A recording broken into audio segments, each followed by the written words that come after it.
Hey guys, in this video I want to go back to a bit of sculpting, right? So if you're watching my videos in order of them being posted, you'll know that I am painting some Vostroyans at the moment, and before the painting could begin I did a lot of conversion work.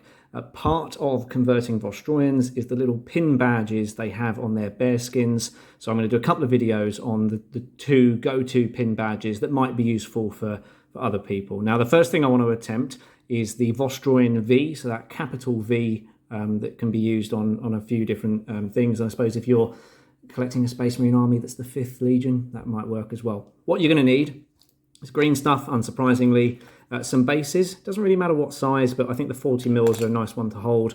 And I've got a chisel tip, a bladed tip sort of sculpting tool. So you can see the back of it is round, and then it points to an end there. That's the sort of thing I'm going to need.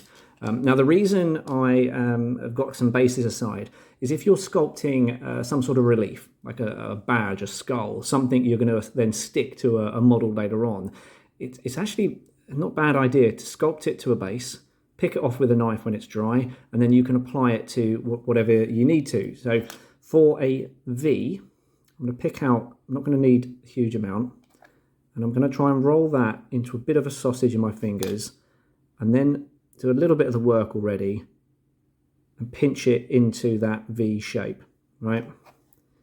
And I'm going to try and stick it with my fat sausage fingers onto that. Gives us something to start with. Now with the sculpting tool, you always want it wet because then it doesn't stick to the tool and it stays stuck to the base. I want to try, make sure I'm in focus, pad this down, right? The first thing we want to do is pad it down. Is it going to stick to the base or is it going to stick to the tool? Then we can use the side, that bladed side, to keep going backwards and forwards, and it's going to push, I might need the end there, to push it into a V. We want to try and get that crisp V shape going on. We can do the same thing in the middle, like that, and then use the back, the rounded side, to flatten it back down again, because every time we try and push the side, it's going to make the top of it higher. But keep doing that. And what I'm doing, as I'm doing this, I'm trying to make sure the left-hand part of the V is thicker than the right hand. Now the reason for that is because the Vostroyan logo kind of has sort of an extra detail in the left side. Or if it doesn't, that's the way I've been doing it for ages. All right, so we've got a rough shape. Not great, but we'll carry on. Keep using that bladed side to push it into that rough shape. Now we're going to use the bladed side again and push down and then out, push down and then out. All right, that's going to start giving you that italic, what's the word I'm looking for? Someone who knows fonts will be able to answer. I'm going to use the back to keep trying to push and make it a little bit more obvious that there is a flick at the top of these two things here. All right.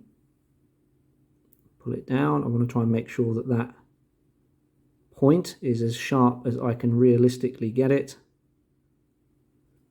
All right, it's not too bad. Then, let's go back, get a bit more water on the end of that.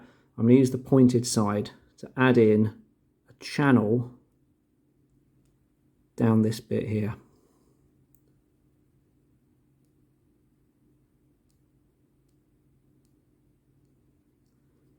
Then we can make it a bit more evident by pushing back against the sides.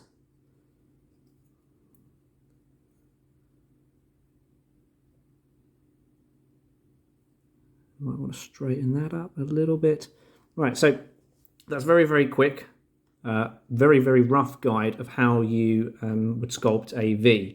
Now here, I've done it very, very quickly. I've not really spent the time and attention needed. Normally when I'm sculpting something, I don't have this camera in front of me here putting me off. But to give you an idea of one that I did take some time, here is my master of, who am I going to say he is? He's the master of ordnance, I think, from my Vostroyans, and you can see his badge at the top there is a little bit more well defined. So that's what I'm going with. That's the tutorial. If anyone else wants to sculpt V's, that is the rough process. It's worth doing a load of them, getting better practice, and eventually, yeah, when that's dry, you can just get a knife, pick it off, and then glue it in. In the case of this guy, I pressed it into the wet green stuff of the bearskin, and it's going to stay there until he's ready to paint. Thanks very much for watching, and I'll see you in the next one.